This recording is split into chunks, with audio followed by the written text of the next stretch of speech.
अस्सलाम वालेकुम ख़वातीन और हज़रात, दिस इज़ डॉक्टर मोहम्मद अहद शबीर और आज हम अपने पहले बैठक सेशन में आप सबको खुशामदीद कहते हैं। हमारे यहाँ डेंटिस्ट्री के अंदर बहुत सारी पेचीदगियों के साथ हमारा रोज़ाना सामना होता है, जिसमें से एक पेचीदगी ये है कि हमने मेडिको लीगल सिस्टम को किस तरह से नेविगेट करना है। आज हम इसी चीज़ के ऊपर मेन बात करेंगे और हमारे साथ बहुत सारे हमारे कुछ यंगस्टर्स भी मौजूद हैं, कुछ सीनियर्स भी मौजूद हैं जो कि इस वक्त करंटली प्रैक्टिस में मौजूद हैं। हमारे साथ डॉक्टर नुमान तारिक हैं, he is a registrar in orthodontics. हमारे साथ डॉक्टर अहमद रहीम हैं, he is a registrar in maxillofacial surgery.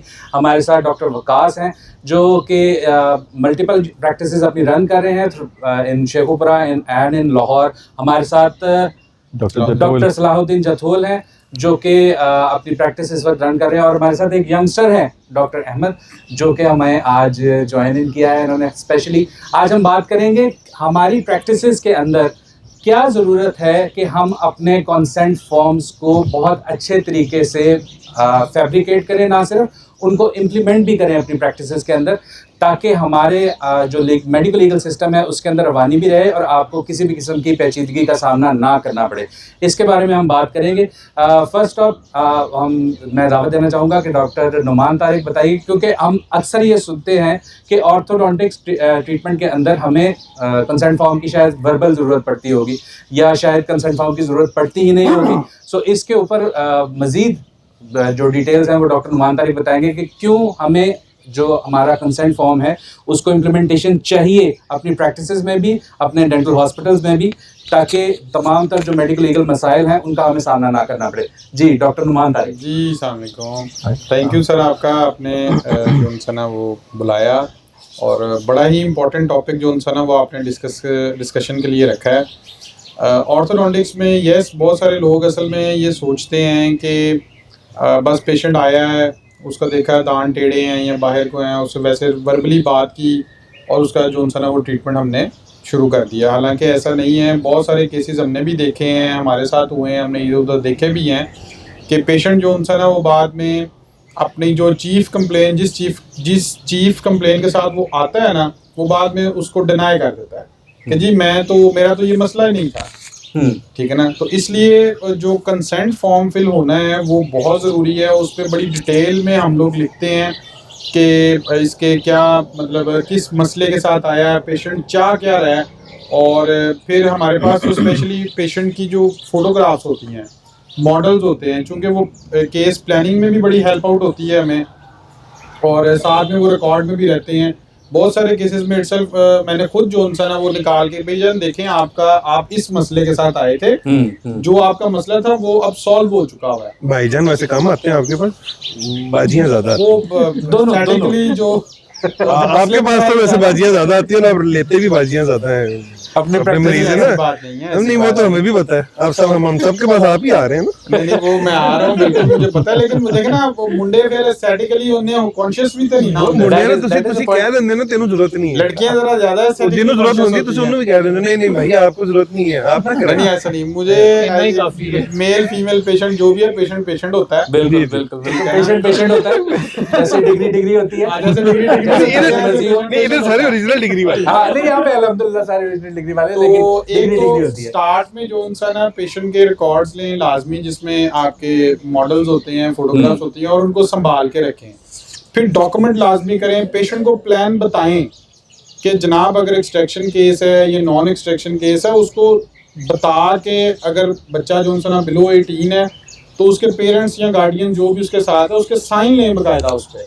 That is a very good point. इसी तरह जो उनसे ना मिड ऑफ द ट्रीटमेंट भी हम लोग ड्यूरिंग ट्रेनिंग भी हम ये करते थे कि हर दूसरे तीसरे विजिट पे जो उनसे ना पेशेंट की तस्वीरें लेके वो रिकॉर्ड में रखनी। इसी बात जब ट्रीटमेंट ख़त्म होता है, आपने अब बेहतरीन सबसे ज़्यादा जो केसेस मैंने देखे हैं ना वो एंड ऑफ द ट्रीटमेंट पे देखे हैं, वो ये कि ट्रीटमेंट ख़त्म हो गया, आपने ब्रेसेस रिमूव किए हैं, पेशेंट का हालांकि वर्बल कंसेंट लिया है, लेकिन जब ब्रेसेस उतर गए हैं तो पेशेंट को बाद में ख्याल है डॉक्टर साहब ये जो उनसे ना ये तो ऐसे हो जाता है, ये देखें मुझे ऐसे लग रहा है, ये थोड़ी सी स्पेस मुझे फील हो रही है, ये थोड़ा सा टेढ़ा फील हो रहा है। हालांकि डॉक्टर खुद भी उसको गाइड कर रहा होता है कि चीज़ें ठीक हैं। बाज़ दफ़ा पेशेंट का वहम होता है ठीक है ना, या वो जिस तरह सोच रहा होता है वैसी बात नहीं होती है। कुछ जगहों पे पेशेंट भी अचानक ट्रीटमेंट के बाद जो है ना वो परफेक्शनिस्ट बन जाता है हाँ, कि अब वो- मुझे हर चीज इसी तरह से परफेक्शन में चाहिए जिस तरह से है। वो असल में ना जब patient- जेंटली कॉन्शियस हो जाता है, हाँ, जिसकी वजह conscious से हो जाता होगा। पहले वो इन चीजों को ऑब्जर्व नहीं कर रहा था, तो उसके बाद जो थोड़ी थोड़ी चीजें ना बारीकियां, वो शीशे के सामने खड़े हो गए, ये भी ऊंचा है ये नीचा है, तो इस तरह से थोड़ा सा सेटिंग इश्यूज है ना, उसमें सबसे ज्यादा जो मेडिको लीगल इश्यूज सबसे ज्यादा आते भी इसमें, जैसे आपका ऑर्थोडोंटिस्ट है के केस में ज्यादा आएंगे। इस तरह जैसे कहते होते, मैं ईएनटी की जब रोटेशन कर रहा था अपनी सर्जरी की ट्रेनिंग के दौरान, तो वो कहते थे सबसे ज्यादा राइनोप्लास्टी पे डॉक्टर कत्ल हो जाते हैं। क्योंकि जी हमारी बहुत से लोग, मतलब इधर पाकिस्तान में भी केसेस हुए हैं और बाहर भी हुए हैं, जिसमें वो लोग सिर्फ ये कि हमारा नाक आपने नाक की गाल हर मुआशरे जब काटी, नाक काट गई, नाक उनकी नाक विंगी हो गई, हाँ, उनकी नाक विंगी हो गई। तो they are very concern about that विंगी नाक। और डॉक्टर साहब, मैंने एक केस बल्कि खुद विटनेस भी किया था। हमारे बहुत ज़्यादा सीनियर मैक्सिलोफेशियल सर्जन हैं, नाम तो नहीं लूँगा, लेकिन one of the most senior top notch surgeon, जिन्होंने यही डेविएटेड सेप्टम का उन्होंने मेरे सामने इलाज किया। I had the opportunity to assist him. He is 100% right कि जब पेशेंट आपके पास आता है जिस एक्सपेक्टेशन के साथ आता है ना, स्पेशली ऐसी चीज़ें जो कि एस्थेटिक में आ रही हैं, उसको वो 100% रिजल्ट जब तक नहीं मिलता वो तब तक सेटिस्फाई नहीं होता। We had to do multiple times the deviated septum part because apparently because of some sort of an accident he got the septum deviated, और हमने multiple times करने के बावजूद भी we had to refer the patient for the final adjustments to a जो इसी से बात याद आई कि Plastic surgery, हम सब के मतलब उस्ताद कमायन उस्ताद हमारे बड़े बड़े मुल्कों में सर्जन है, अगर इजाजत हो तो नाम ले सकते हैं हम उनकी। नाम नाम समझ जाएंगे सर। जब मैं वाकया सुनाऊंगा तो फिर आप कहेंगे खुद समझ तो उन्होंने हमें पढ़ाते हैं, तो उन्होंने हमें एक वाकया सुनाया था कि एक वो he was practicing in abroad, कहीं मतलब जब वो वहाँ पे थे, कनाडा में थे या कहीं जहाँ पे थे, वहाँ एक चाइनीज उनके पास आ गया कि जी मेरी जो फेशियल अपीयरेंस है वो बड़ी को वो है चाइनीज टाइप जो उनकी, तो I need a Caucasian appearance. Okay, he denied कि भाई मैं नहीं कर सकता, तुम अच्छे नहीं लगोगे। और इसमें कंसेंट का ये मामला, उन्होंने बताया कि भाई तुम कल को अच्छे नहीं लगोगे, तो फिर तुम मुझे आगे कहोगे कि यार ये क्या किया। वो वहाँ पे भी आपको लोग इस चीज़ में इतने कंसर्न है कि वो गया है, वो साइकेट्रिस्ट के पास चला गया और उसने जाके उसको कहा कि भाई अगर तुम मेरा ही शक्ल, क्योंकि मैं ना, मुझे यूरोपियंस और जितने भी लोग हैं मुझे ना आइसोलेट करते हैं, मैं बाहर जाता हूँ, जहाँ जाता हूँ मैं आइसोलेट हो जाता हूँ, तो मैं सुसाइड कर लूँ। ओके, वो लिखवा के ले आया उनके पास, अगर मैं उसने आगे दिखाया कि डॉक्टर सो एंड सो, उसने लिखा हुआ कि अगर आपने इस पेशेंट का नहीं किया तो ही कैन सुसाइड, तो आप इसका करें। उनको करना पड़ा और कहते मुझे बिल्कुल अच्छा नहीं लगा, लेकिन ही वाज वेरी हैप्पी। तो कई दफा आपको ये भी देखना पड़ता है कि आप जो टेक्स्ट बुक डायग्नोसिस है या ट्रीटमेंट है उसको फॉलो। देखें, कंसेंट लेने का मकसद ही ये है कि जो पेशेंट चाह रहा है ना आप वो कर दें, उसके जो भी रिजल्ट्स होंगे फिर वो जिम्मेदार है। उसमें उसको पहले बता दिया जाए। बस आपके जो प्रपोज्ड रिजल्ट्स, जो आपने जारी बात आपका एक्सपीरियंस होता है पीछे, Exactly. तो वो जो प्रपोज्ड रिजल्ट्स हैं वो सामने जो आएंगे, आपको लगता है कि आउटकम क्या आएगा, वो उसके साथ डिस्कस कर लें। बिल्कुल। जब आप डिस्कस कर लेते हैं, अगर शुगर ज्यादा हो वो कहते हैं कि निकाल दो, हाँ, लेकिन वो पहले कंसेंट लेंगे कि आपकी मर्जी के मुताबिक हम निकाल रहे हैं। बिल्कुल बिल्कुल कुछ हुआ आप जिम्मेदार हैं, हम जिम्मेदार नहीं हैं। अच्छा नहीं, इसमें प्रॉब्लम है थोड़ी सी, जो आपकी बात है मैं उस पर बात काट रहा हूँ। इसमें ये है कि इसमें पीएचसी फॉर एग्जांपल जो हमें रेगुलेट करती है वो ये कहती है कि आप अपने मेडिकल स्पेशलिस्ट को इनको रेफर करें, ठीक है। कि आपका एक रेफरल रजिस्टर होगा जिसपे आप उसको पहले रेफर करेंगे और उसके बाद वो रेफरल एक फॉर्म बनाएंगे आप, उसके अंदर आप उसका आईडी कार्ड वगैरह या सारा कुछ जो डिटेल्स हैं वो पहले सेंड करेंगे, प्रपोज्ड जो आपका है जो आपने काम करना है वो बताएंगे। उसके बाद फिर आप उनके पास उनको भेजेंगे, उनसे आप उनकी मेडिकल फिटनेस लेंगे। मेडिकल फिटनेस के साथ क्या क्या आएगा उनका, अगर फॉर एग्जांपल डायबिटिक है तो HbA1c आ सकता है, ठीक है। अगर फॉर एग्जांपल कोई ब्लड डिस्क्रेजियाज है, कोई खून में पतला होने की बीमारी है, तो उसके साथ भी वो उसका INR कराएंगे। वो जब आपको फिटनेस दे देंगे तब आप उसके वो फिटनेस फॉर्म आप वापस अपने पास रखेंगे, उसकी एक कॉपी आप अपने पास रखेंगे, फिर आप वो प्रोसीजर करेंगे। ऐसा नहीं है अब कि वो पहले होता था कि तुसी आप जिम्मेदार हो, वो नहीं है इस तरह। हुन तुसी जिम्मेदार हो, हुन तुसी जिम्मेदार हो, हुन तुसी इन्फॉर्म्ड कंसेंट और ਉਹਦੇ ਕੋਲੋਂ ਵੀ ਲੈਣਾ फिर आपने उनको रेफरल फॉर्म देना है, वो मेडिकल फिटनेस होगी, फिर वो पेपर आपके पास आएगा तो आप उसको अटेम्प्ट कर सकेंगे। ठीक है। अब मैं आपको अभी रिसेंट एग्जांपल उनको भी हम थोड़ा बेचारा ना आइसोलेट सा हो 2 मिनट और जूनियर है ना बेचारा रिसेंटली क्या हुआ, रिसेंटली मेरे साथ क्या हुआ, मैं क्योंकि शुरू से इन्फॉर्म कंसेंट और कंसेंट जरूर लेता था, तो पेशेंट आया, पेशेंट कहता जी ये वाला दांत निकालना है। मैंने उसका ओपीजी वो उनके पास पहले था, मैंने उनको कहा जी कि क्या नाम है, ठीक है आपको, मैंने उनकी हिस्ट्री देखी तो वहाँ पे लिखा हुआ था ब्लड प्रेशर और डायबिटिक। ठीक है, अब हाइपरटेंसिव और वो डायबिटिक थे। मैंने कहा ठीक है, हमने प्लान कर ली। अच्छा जाते जाते ना मैंने उसको नेक्स्ट डे का, मेरे आदत है मैं नेक्स्ट डे पे अपॉइंट करता होता हूँ। मैंने जाते जाते ना मुझे कहती इनको लिवर का भी मसला है। मैंने कहा अच्छा वो लिवर का क्या मसला है जी? इनको लिवर का मसला है जी, ये इनका 15% लिवर काम कर रहा है और ये हेपसी पॉजिटिव है। अच्छा ये उन्होंने जाते बस ऐसी सरसरी सा 15% लेवल काम कर रहा है। आप आईसीयू में डेंटिस्ट है?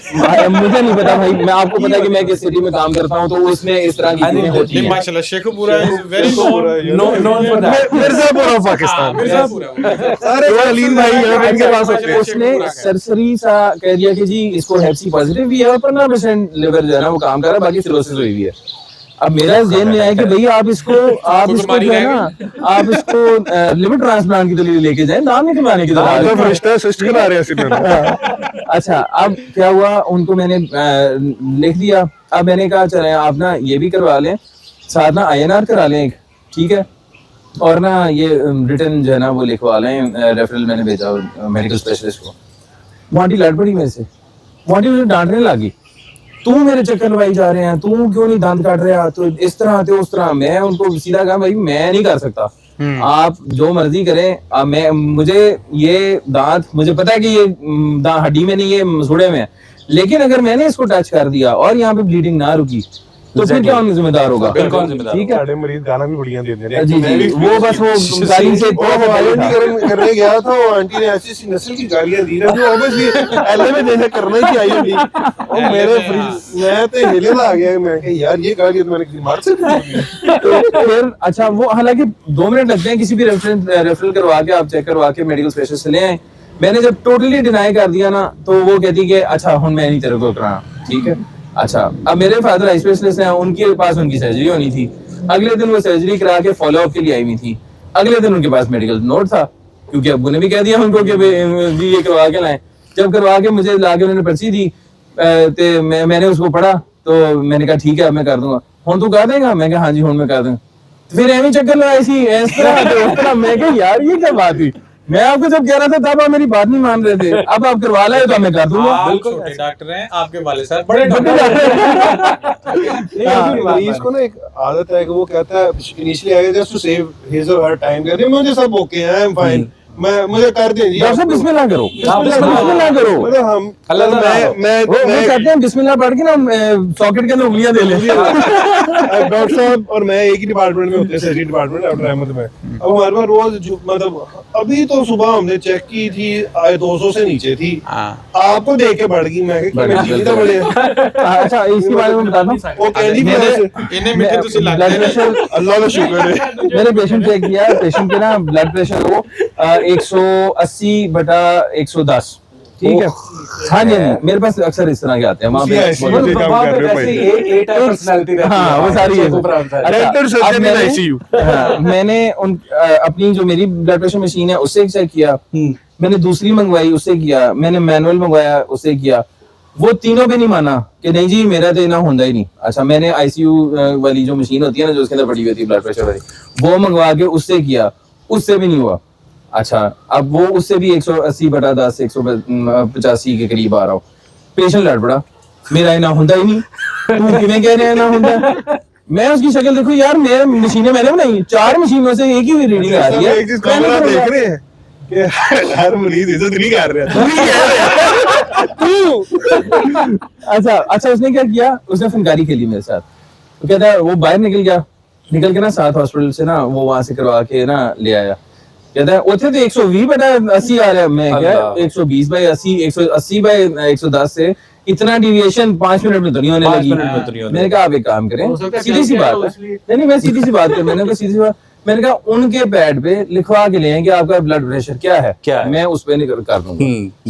नहीं नहीं वो नहीं होना, वो नहीं दे रहे, उन्होंने नहीं देना, फलाना नहीं होना। मैं कहा मैं भी नहीं कर रहा। आप जब आपका ब्लड प्रेशर नॉर्मल हो जाए आप बिस्मिल्लाह आए मेरे पास, मैं आपको कर दूंगा, सिंपल एज दैट।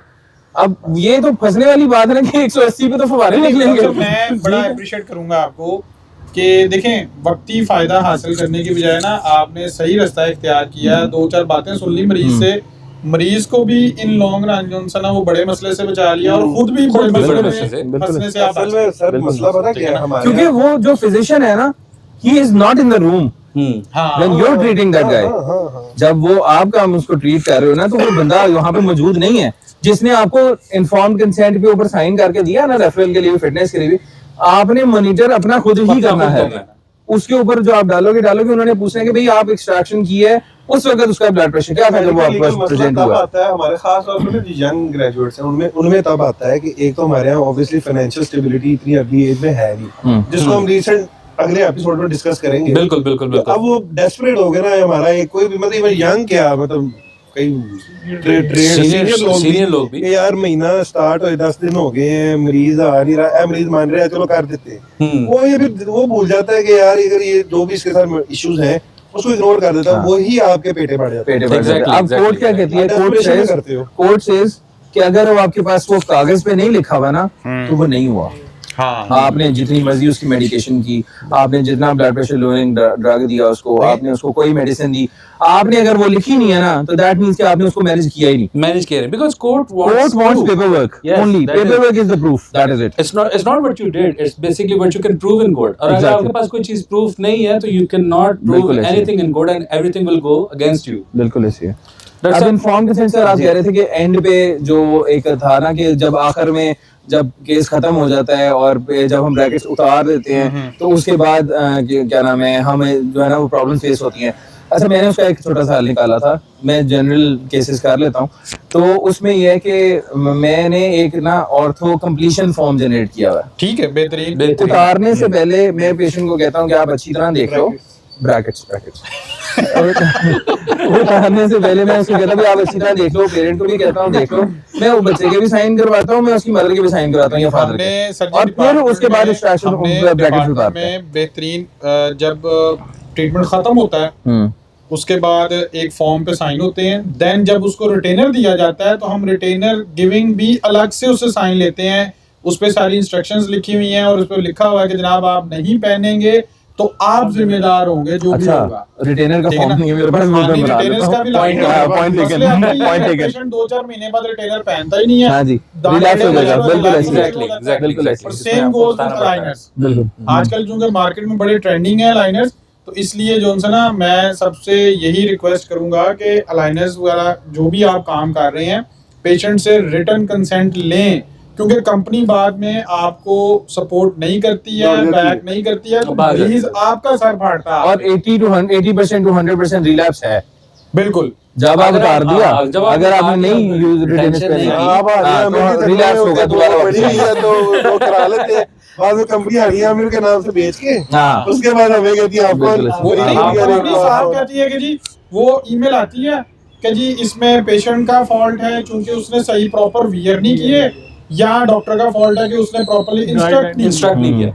ठीक है ना, वो अपने जिम्मे बिल्कुल नहीं लेते हैं। बिल्कुल ऐसे। ठीक है ना। और इस सारे में एक चीज जो पंजाब हेल्थ केयर कमीशन की है, हम लोग बाज़ दफा उनको कहते हैं कि जी ये रूल्स इन्होंने बड़े स्ट्रिक्ट हैं ये वो, लेकिन मेरी नजर में देखें वो रूल्स अगर हम प्रॉपरली उनको फॉलो करें तो तो हमें वो protect शायद करते हैं। हमें बचाने के लिए बचाने के लिए हमें ज्यादा protect है, करने बचाए कि बचाने हमें के लिए एक्सप्लॉइट ज्यादा किया है। जाए। एग्जैक्टली। ठीक है। बचाए कि हमें एक्सप्लॉइट किया जाए। तो डॉक्टर साहब आपका हमने अभी तक कोई व्यू नहीं लिया, you running your own dental practice, आपके प्रैक्टिसेस के अंदर किस तरह से आप कंसल्ट फॉर्म को अभी इम्प्लीमेंट कर रहे हैं या सोच रहे हैं या करने का, अभी किस तरह सोच से? रहे हैं, कुछ इम्प्लीमेंट किया भी है, जैसा वो मैंने आपको जिक्र किया था शुगर ब्लड प्रेशर वाले पेशेंट्स का। ठीक है। अक्सर एक दो पेशेंट आए हैं तो हमने उनके साथ जो रिलेटिव्स आए होते हैं वो यही कहते हैं बस निकाल दे, पेन हो रही है, मेडिसिन खा के हम थक गए हैं, लेकिन अब बस इससे जान छुड़वानी है। तो एक दफा हम निकालने लगे थे तो यही चीज हुई थी, तो शुगर मैंने अपना जो इंस्ट्रूमेंट वो रखा हुआ है क्लिनिक पे भी, ब्लड प्रेशर शुगर दोनों मैं हर केस करने से पहले वो चेक करता हूँ। तो वो शुगर पेशेंट के बिल्कुल वो शुगर थी 150 160, ठीक है, और जब शुगर चेक की वो 500 प्लस थी। यानी कि आपने उनकी जिंदगी में बहुत ज्यादा मिठास घोल दी। आगे अभी इंजेक्शन भी नहीं लगाया। इंजेक्शन भी नहीं लगा और वो 500 प्लस जा रही है। ये कब से हुए आप? आप बड़े बच्चे हैं। बहुत बिटे बहुत बिटे। अच्छा, तो इस पे हम पेशेंट को कह रहे हैं कि हमने नहीं करना, ठीक है, आपने जहाँ मर्जी करना, ये आपकी जिंदगी के साथ सही नहीं बिल्कुल है। बिल्कुल बिल्कुल। हमारे लिए भी खतरा है, आपके लिए भी खतरा है। बाद में फिर आपने कहना कि आपने पेशेंट को मार दिया या जो भी आपने कर दिया है, पेशेंट तो अच्छा भला आपके पास लेके आए थे हम, लेकिन वो बेहोश है जो भी है।